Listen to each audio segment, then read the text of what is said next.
Today we want to talk about an uncomfortable truth about dating. It is something many people feel, but very few want to say out loud.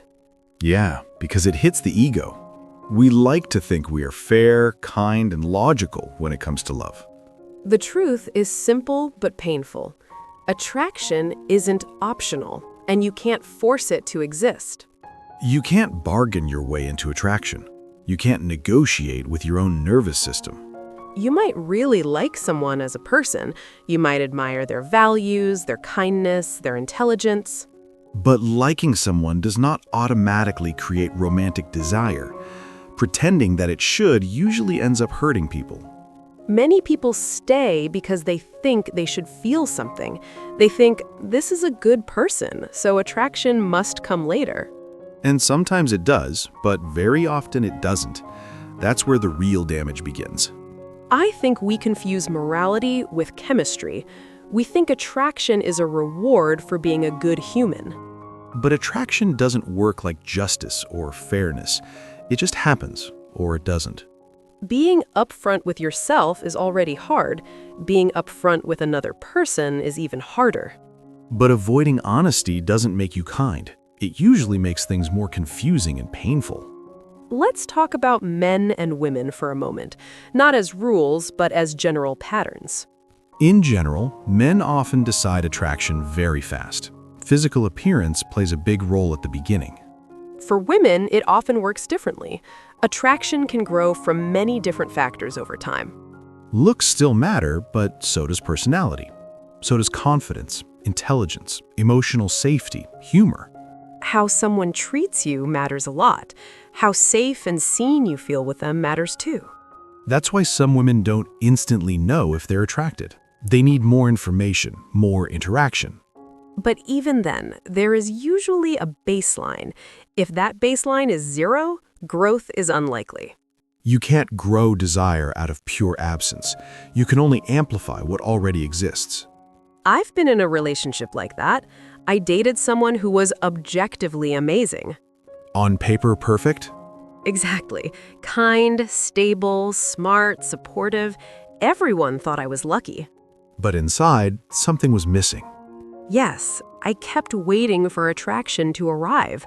I told myself I was shallow for wanting more. That guilt can be heavy. People shame themselves for their own feelings. Over time, I became distant, not because they were bad, but because I was forcing myself. And forcing yourself slowly kills intimacy. Resentment replaces closeness. Leaving felt cruel, but staying felt dishonest. That's when I learned this lesson the hard way. I had a different experience once. I dated someone who wasn't my physical type at all. And yet?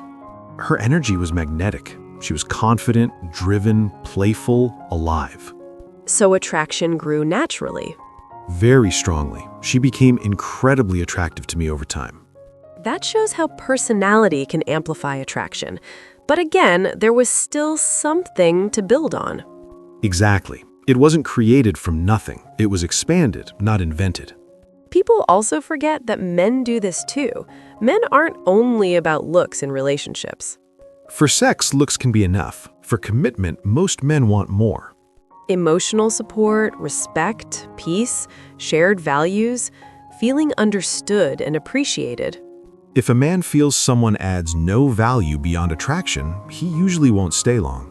So both genders deal with this reality. Attraction matters, but it's not the only thing. Another uncomfortable truth is that attraction can change. Sometimes it grows, sometimes it fades.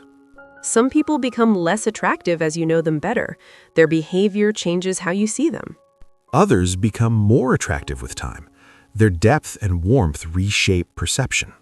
That's why attraction is a spectrum, not a simple yes or no. There is a big middle area of maybe, and time can move people up or down. But starting from 0 and hoping for magic is risky. That's a gamble with someone's emotions. I've done that too. It rarely ends well. People also get angry when this is said out loud, especially when women explain their attraction honestly. And then others argue with them about it, as if they know better. That tells us how uncomfortable this topic is. People want formulas, rules, guarantees. But attraction doesn't follow logic neatly. It follows biology, psychology, and experience. Humans like to believe they've evolved past instinct, but the body still has a vote. Ego says, I should be above this. Reality says, you're still human. Attraction is not a moral choice. It's not a sign of virtue or failure. It's just information. Ignoring it doesn't make it disappear. Which brings us to honesty again. Honesty with yourself first. And then honesty with others, as early and as kindly as possible. Saying, I don't feel a romantic connection, hurts, but it gives clarity. Being ghosted hurts more. Being led on hurts deeper. Confusion keeps people stuck. Clarity lets people move on.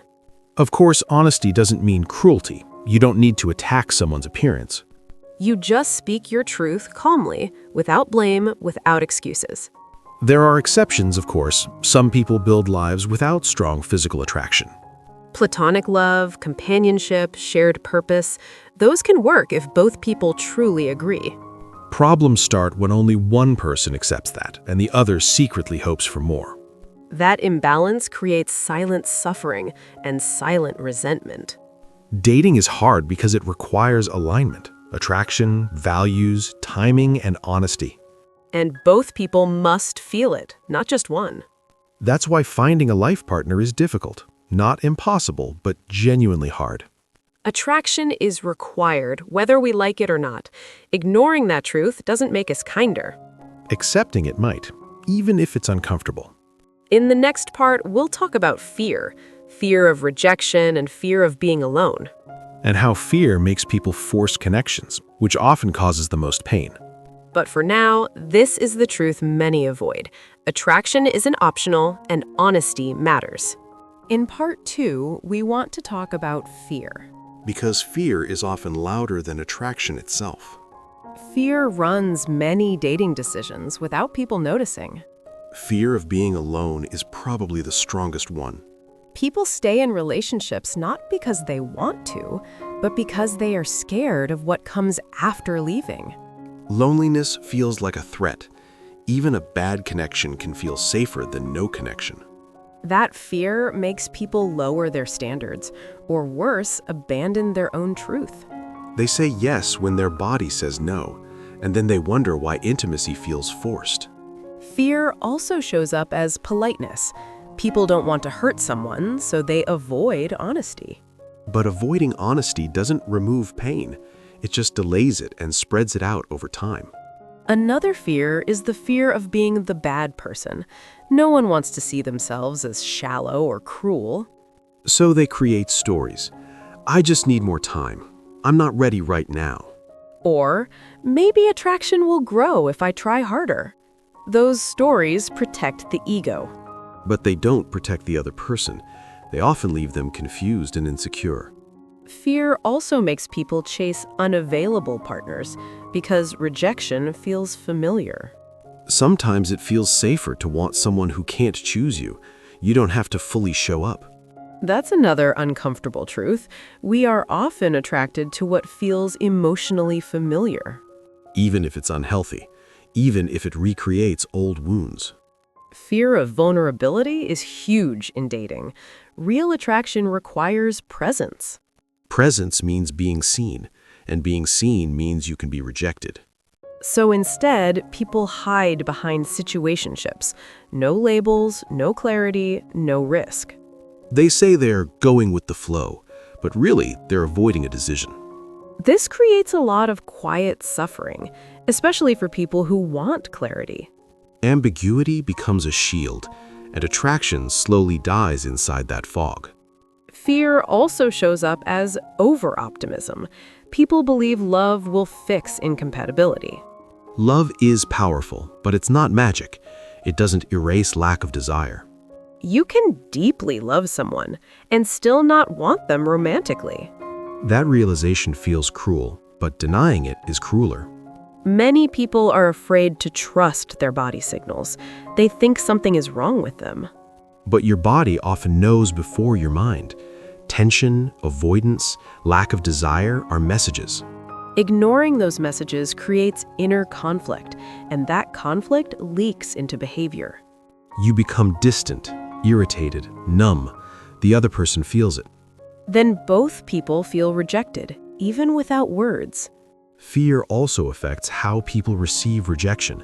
They personalize it deeply. I'm not attractive becomes I'm not worthy of love. That's why honesty needs compassion, not just truth, but care.